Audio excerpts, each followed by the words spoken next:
उस्मान गनी की बात हो और उनकी सखावत की बात ना हो तो बात अधूरी रह जाती है। एक वाकया ही सिर्फ सुना देता हूँ, वरना सखावत के तो इतने वाकयात हैं कि ईमान ताज़ा हो जाता है। हज़रत उस्मान गनी, मामला ये था, सैयदना अबू बकर सिद्दीक रदी अल्लाह तआला अन्हु का दौर था। मक्के मदीने मुनव्वरा में कहत आ गया, खाने पीने को नहीं था।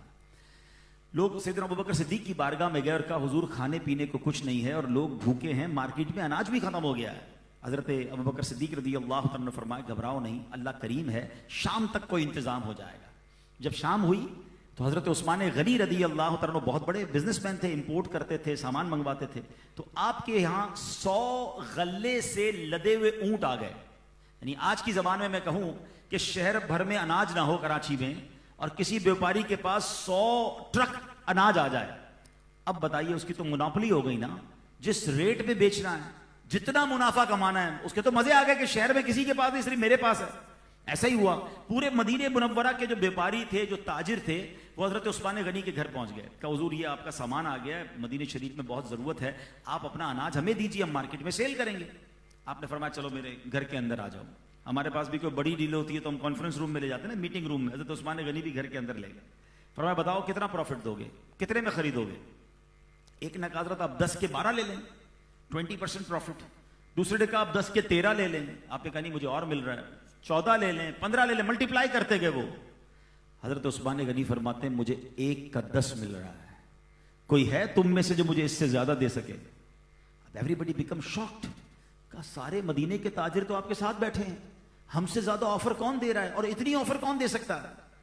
आपने फरमाया, सुन लो, मेरा रब मुझे 1 का 10 दे रहा है, गवाह हो जाओ। मैंने ये माल बेचना नहीं है, पैसे नहीं कमाने, मदीने में लोग भूखे हैं, ये 100 के 100 ऊंट बमा गल्ला जो है मैं मदीना मुनव्वरा के मुसलमानों पर सदका करता हूं। आपने वो सारा माल सदका कर दिया।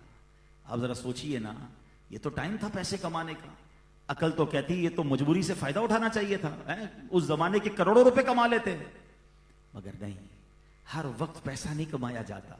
हजरत उस्मान गनी की सखावत और इस वाक्य से हम सबको सीखना है। देखें, 2 साल 3 साल हो गए जब कोविड आया था, बल्कि 4 साल हो गए। उस जमाने में 2 मंजर देखने को मिले थे। कुछ लोग मजबूरी से फायदा उठाकर पैसे कमा रहे थे। मुसलमानों को मास्क चाहिए थे तो मास्क महंगे कर दिए, सैनिटाइजर चाहिए थे, सैनिटाइजर महंगा हो गया, ऑक्सीजन की मशीन चाहिए थी, वो महंगी कर दी, अस्पताल वालों ने अपना बिस्तर इलाज के लिए महंगा कर दिया। पैसे बनाए लोगों ने, सुना अरबोपति बन गए लोग। वो कोविड टेस्ट के नाम पर ना जाने कितने पैसे बनाए लोगों ने, महंगे कर दी हर चीज।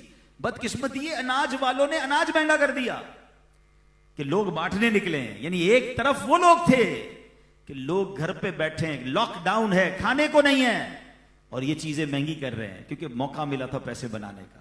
और सुभान अल्लाह, उसी वक्त उसी दौर में कुछ लोग ऐसे भी नजर आए कि अनाज वालों ने अनाज महंगा किया और कुछ लोगों ने महंगा अनाज खरीदकर मुसलमानों में फ्री तकसीम कर दिया कि आज वक्त है जन्नत कमाने का। वो मास्क महंगा करते गए, वो महंगे मास्क खरीद कर लोगों में तकसीम करते गए। यानी कुछ लोग निकले अपने खजानों का मुंह खोलकर और लाखों करोड़ों रुपए उन्होंने तकसीम किए कि मुसलमान तकलीफ में हैं, ये मौका पैसे कमाने का नहीं, ये जन्नत कमाने का है। उस वक्त भी 2 किस्म के गिरोह सामने आए, कुछ लोगों ने तिजोरियां भर ली, कुछ लोगों ने जन्नत के खजाने भर लिए। ये बात सीखनी है हमें। अल्लाह उस्मान गनी रदी अल्लाह तआला की सीरत से मुझे और आपको ये सीखने का मौका अता फरमाए कि मुसलमानों की खैर खा बने।